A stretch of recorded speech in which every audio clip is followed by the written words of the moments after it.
Hey, good morning, everyone. Greg Johnson here with Fluid Tech. Here with JD Solomon. I think JD just showed up. I think he was having some technical difficulties. Welcome, JD. Didn't get a chance to talk to you beforehand, but JD is going to be talking to us about how to effectively communicate complex information to decision makers. And over in the right-hand column, you'll see there's a chat box. If you have questions for us, we'll field those questions probably in the last 5-10 minutes after the presentation. JD, the floor is yours. Good. Can you guys hear me okay?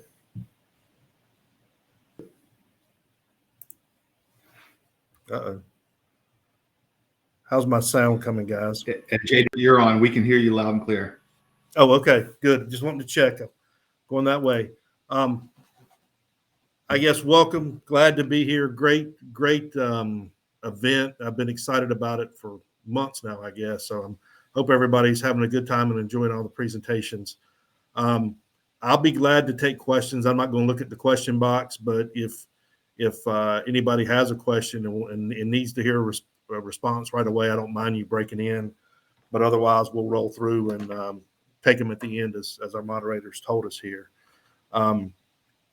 Let me go into kind of the opening preposition of this whole thing is I talk a lot about decisions under complexity and uncertainty. And the big takeaway here is that technical communication, system-based thinking, which we're all good at, is really the way to approach our technical communication. So as a matter of definition, as I come in, complexity means by definition consisting of two or more parts. That which is complex is not necessarily complicated, meaning difficult, right? Some things can be complex and difficult, but most of the things that we communicate as technical professionals aren't that difficult, but they do perform as a system with many parts that produce an outcome.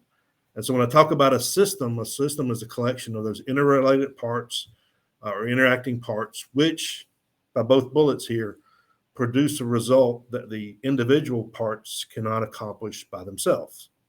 So your car is a simple example where you can say the wheels can't get me there, the drive shaft can't get me there, the seats can't get me there, but together the parts working as a unit can deliver what I need. So it's how we make those parts working. Now my bullet down here, the takeaway thing is that's the good news for most technical professionals.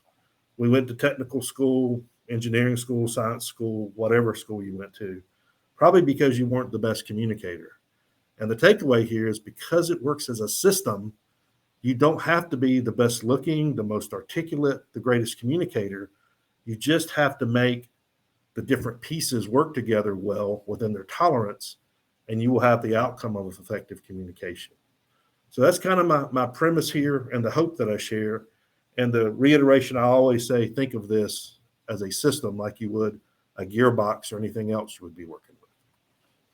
3 foundational principles when I talk about communicating complexity and communicating complexity and uncertainty to decision makers is this. In our roles, we are trusted advisors. And that is different than communicating for marketing or political purposes. That's really the first curveball in all this, because when you go take your communication classes in college or your little how to be a better communicator for marketing purposes, they always say start with the audience. What we're going to say here as trusted advisors, you start with the data. You start with the information, because you're going to have to keep telling this information over and over. And so basically what we're trying to accomplish here is we're not trying to persuade or manipulate like marketers do or political people do. We're trying to give it a fair opinion of the information.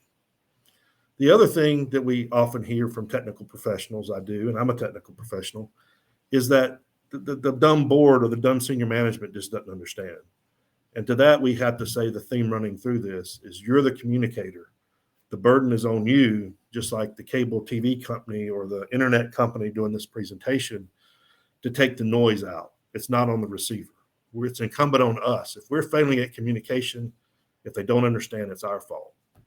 And then finally, for these kind of strategic decisions with complexity and uncertainty, have empathy for that decision maker, because yours is not the only decision they're making. So in coming through this, the cause and effect diagram, and we're technical professionals on this forum and in this call, so most of you know what that is. There are 7 causal factors here that produce in the fishbone that produce the result on the left, which is effective communication. Now, the binding thing I also say in this is complexity and uncertainty make it different than an operations decision where you just need to close the valve. We make tens or hundreds of those every day. They're not very uncertain. They're not very complex. We just open or close a valve. That's a different decision than what we're talking about here. We're talking here of the longer range decisions with the systems type decisions, where these 7 factors are the big player in those.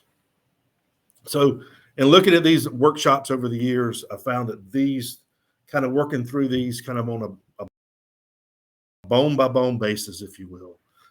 And today I can't give you in 30 minutes, but a little tidbit of each, but I want to give you each so you can see. In the frame, the first thing I'll say about the frame is we need to always have our definitions right. You know, we come in and we throw out what is failure or what is even lubrication, right? That's kind of a form here, or what is reliability. We assume that our audience knows what that is, but fundamentally in the decision makers, part of our frame has to be, we have to have those those definitions right in our frame. And the surest way at the bottom here to say is you need your elevator definition right. You only have a certain amount of time with senior management. If they ask you what does risk mean or what does failure mean, you don't have 5 minutes to explain. You only have 5 minutes total. So the definition needs to roll off very quickly. In the workshops, we go through this in detail. We go through all standard definitions and work through exercises. We also talk about framing the bigger problem and documenting the problem. But I'll leave you with just that one here in the time we have today. Second bone is illustration. And these are your graphic and supporting information. And those are really what I call the 6 essentials, what I'll talk about today. And I say there's 6, and you can read those. I'm not going to read them to you. They need to be simple and concise, and they need to be just one. Now, in practice, you're going to say, JD, I know you use more than just one picture sometimes. And you're right, I do, and more than one table. The point to take away here is you need to fight like crazy to avoid putting more than one in. Only under great reasons do you put one in. But I will also make the argument in this discussion that in almost every piece of technical communication we do, we need one of each of these. Need one of each of these in everything we do. So more on that in Q&A if you want to ask me about these types of charts and graphs and some tips for those. But illustrate is our second bone. Pictures, I'll talk about in just a second within this context, is the picture worth 1,000 words. And a few things that I want to show as we talk about back here, that one first bullet there of pictures is, this is an example of a public project, because I can talk about a public project in public, but this was a reservoir intake. They had debated whether to replace this pump, this water intake for years, including this traveling screen. Basically, I took one picture and showed the steel delaminating, and before I could even do my presentations, the majority of the board said, JD, you can stop and go home now because we've just made the decision to replace that. That's victory. You don't have to tell them all your calculations. If you give them one good picture and that tells 1,000 words, then that helps them understand. The other picture I give you, this is from New Orleans. This is the little engine that could, that's been in service, steam turbine generator, the gearbox for it on steam turbine generator 1, which is over 100 years old. And you can see, I missed my thermography shot. I love thermography here. I'm sure people on this call do too in the lubrication field, is you can really see what's going on with heat. But a little engine that could is running about 174 degrees. Obviously, my normal lubrication breaks down into 140 to 145 stage. So somehow you could hear the pinions that even melted. You could hear them whizzing inside. They would have to put fans and air conditioners on the outside. But the little engine that could run. But to the board, it was like you're on borrowed time. And so that helped them make a decision. But only one picture. 2 pictures here, but one image is what we gave them to make our point. And then finally here, this was magnet and lubrication for different types of equipment, brand new equipment. And again, instead of talking about all the points and whatnot, to the average decision maker, they can see, wow, we're getting a lot of metal on the magnets in our lubrication in this new equipment. We could go in to talk about whether that's good or bad or expected or not, but it makes that wow factor and makes our point with a good picture. So each of these good graphics needs to be a focus in what you do. Third bone is noise reduction. Again, the burden is on the sender and not the receiver. The money slide here, and the one we train off of a lot is this one. And that is to say that there's really three ways that people think. There's the sensory and perceptual, touch, feel. What does it mean to my family? What does it mean to my career? To the lay public. Attorneys and policymakers and some senior management, they don't think in numbers like we do. We're at the bottom, right? We're engineers, science, and technology. We like graphs and numbers and equations. The policymakers like narrative. Just write it up for me. I don't trust you when you use. The challenge for us as technical professionals is to be effective, we have to blend all three of these. And if we go too heavy as technical professionals on our numbers and diagrams and figures and equations, we're going to lose the other two groups. And so we've really got to tailor our presentations to take the noise out, to minimize the equations we use, and then add in enough of the other things to keep things balanced. In the workshops and webinars and other things that I do, we talk about forms of communication, and we talk about the communication process and how it produces noise. But this is really the money slide that I want to share with you for that bone today. Empathy is our fourth bone. And you can see as we move to the bottom here, we're going to talk a little bit more about the audience. That top bones, that top fin up top, frame and illustrated noise, talks a lot about the data we're sharing and the information we're sharing and the definitions we're sharing. We get on the bottom, now we're going to move into that classic of what makes us more effective with the audience.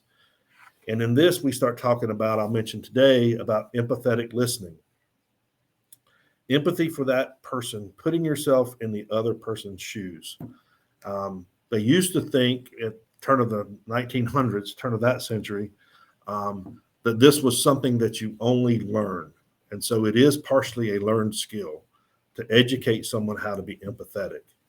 And so these are some tips from Daniel Hudson that I use because I think they're great, of when you're doing a verbal presentation or presentation to any crowd, of just the 6 steps you need to run through to clear your mind, to take all the emotions off your face, to really not care about how you feel about the subject matter, but instead try to immerse yourself into how the receiver feels, the decision maker feels, and then to be looking and listening with a very sense of calmness to what is both said and what is not and what is unsaid. At the end of the day, the empathy is to make the decision maker feel like they're understood. That's what you're shooting from.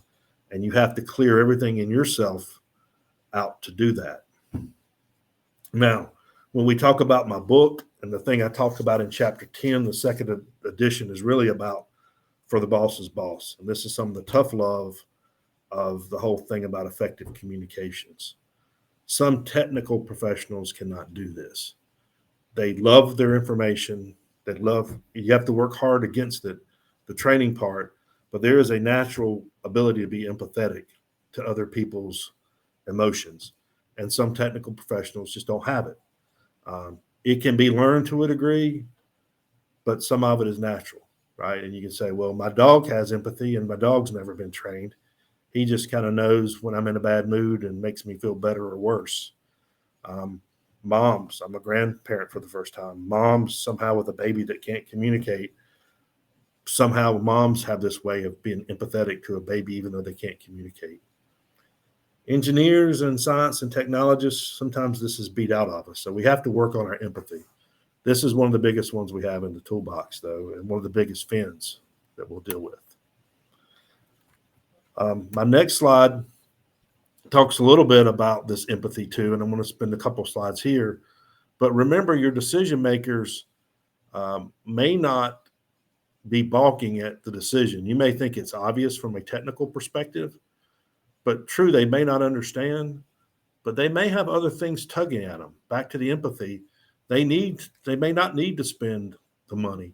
I had a situation where I was an acting town manager, and they found $60,000 of waste. And I said, we can't move on that. And they thought I was, I don't know, corrupt or didn't care or money wasn't an object. But the truth was we had multi-million-dollar problems. I couldn't spend all my political capital at that time fixing a $60,000 problem.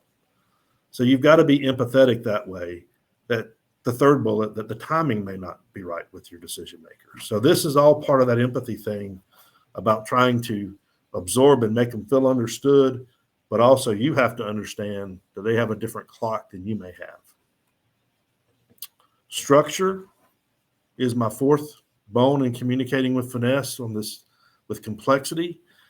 Structure talks about, punchline slide here being, we need to talk a little bit about what we're getting to in the beginning. We're taught as technical professionals, scientists, engineers, whatnot. In the scientists, we collect information, we hypothesize, we test, and we're climbing the mountain. And then with somewhere, some time later, we get to the conclusion. Our education's a lot that way. We start at K-12 and we move up the ladder, and we're empowered when we get to be a master's degree or a PhD. Business works the total opposite. They don't want to climb the mountain. Tell me what you need to tell me, and then I'll ask you questions about what I need. And that's why the 3-act structure works so well, with the opening providing your pop and your closing, as I highlight at the bottom, being where you really take summary actions. And what we really find out with technical professionals is we spend too much time in the main body and not enough time where the business leaders care in the opening and in the closing with the structure. So there's many structures that you can use. I advocate for the 3-act. And again, talk about that in the book, talk about these more in the longer workshops. But the takeaway here again is get to the point early, be ready on the closing. We expect the main body of your presentation to be right. Synergy, anytime we deal with complexity and uncertainty, synergy is the same as group effects.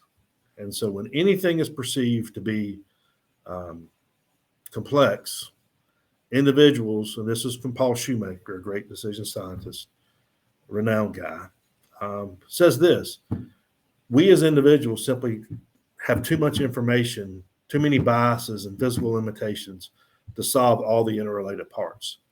That's why we need a group. That's why we need cross-functional teams, and that's why you see executive management teams having an inner circle, because they have to surround themselves for these issues with different pieces to wade through it. One person can't make that decision. And as we point out at the bottom, we need reinforcement. We're making some of the biggest decisions of our lives, right? We need somebody to reinforce and say, you're not going crazy. This is the right thing to do. And I use the analogy here of my daughter. That's not my daughter, but when a young lady usually gets married, and my daughter was no exemption, if I wanted to get Kelly to change her mind, did I go to Kelly to talk to Kelly? No, I found someone in the inner circle whose name was Candace, her best friend, to really work with Kelly to understand what I was saying. And I usually got my way. And the same works with you as you work with decision makers. It doesn't have to be you with the chief decision maker. It could be you or someone else working with the inner circle. Because with any decision with complexity and uncertainty, there will be an inner circle that will be advising. Ethics is my last bullet and the last bone. And this is the powerful one. Ethics are simply the way we make decisions. And I talk a lot about this from the ethics triangle perspective. 3 types of ethics. This is your ethics class in one slide. And we all possess a balance of these. Some we lean more one way than another. And in certain contexts, we may lean one way or another. But briefly, your virtue ethics, the way you make decisions are under virtue or right and wrong, good and bad. That goes back biblically. It goes back to Aristotle. It goes back to Socrates.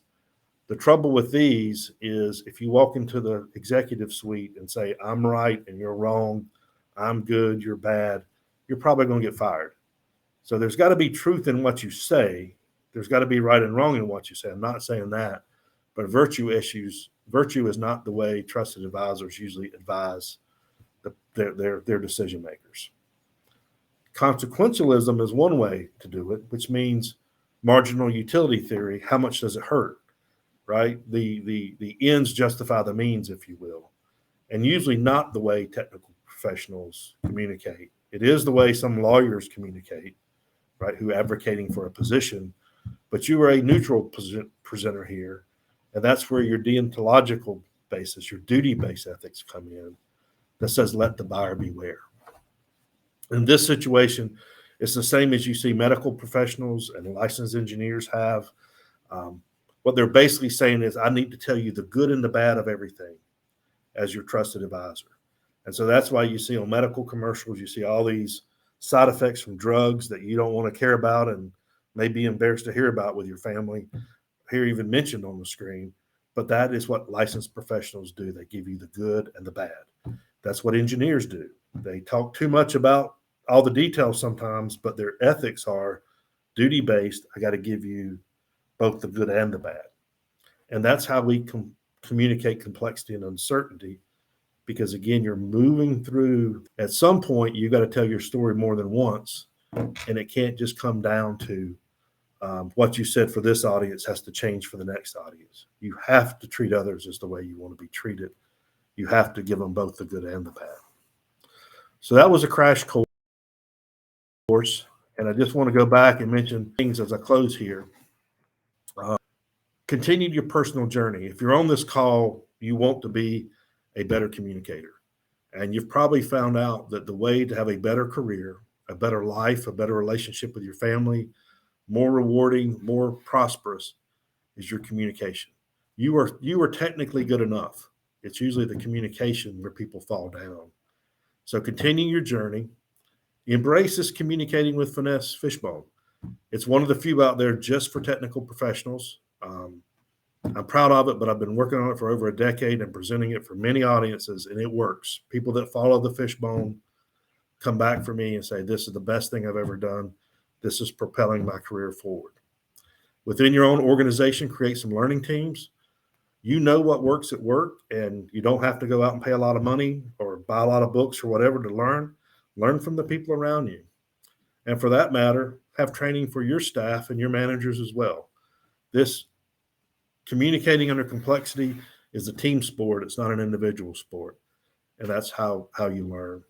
And the fifth thing I will add for next steps is, you've been to my webinar now. If you have I won't charge you, but I also won't dive too deeply. But if you have an example, that is what a community should do with each other.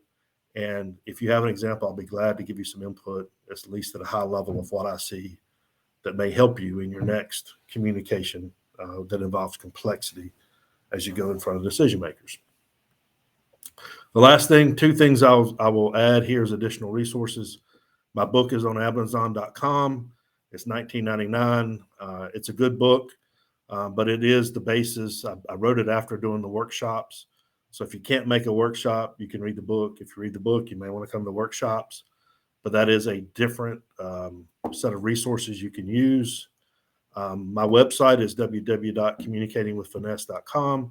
And of course, you can reach me at my email, which is my corporate email address as well, at the bottom. And so with that, I think I'm just about out of time. And so I'll stop there and see if we've got any questions in the final 5 minutes. Thank you, JD. That was a great presentation, and very thought-provoking. Something I think about quite a bit, actually. So now's the time if you have questions. Actually, I think one may have just come in here. No, it did not. Okay. I was going to ask you about your book. So you said it is available on Amazon, right? Yeah, I did a first edition in 2017, and that was really the result of the workshops that I've been doing for 6 or 8 years. And I finally, people said, you need to get it in the material. I truly couldn't get all the material in a 4-hour workshop. So I wrote the book. And then after I wrote the book, I got more information and I've changed the workshops a little bit. And then I wrote the second edition to the book. And you don't write books like that for money, but I do think it's a comprehensive, it's got a great bibliography in it of other resources you can use. And you'll see all of my material that I teach and some good guidance on the fishbone diagram and whatnot in there too. Pretty much based on this presentation here. Yeah, it follows more the workshop format because it was, but I've got another version kind of come out first of next year that's just in the case examples, kind of a workbook to the fishbone diagram. Right. But this one gives you all the background information and the bibliography and in the same flavor of what I just delivered. Yes. Yeah. Oh, I look forward to reading it. I jotted down a few notes here because I didn't know about the book until later in the presentation, but really very thought-provoking and a lot of really good tips in there. So I appreciate that. I think we have about 3 minutes to get to your next class. So grab something to drink and settle in. The next classes will be starting in about 2 minutes from now. So thank you again, JD. Thank you guys for your time today, and hope to meet some of you live someday if I don't know you. Thank you. All right. Bye-bye. Bye-bye.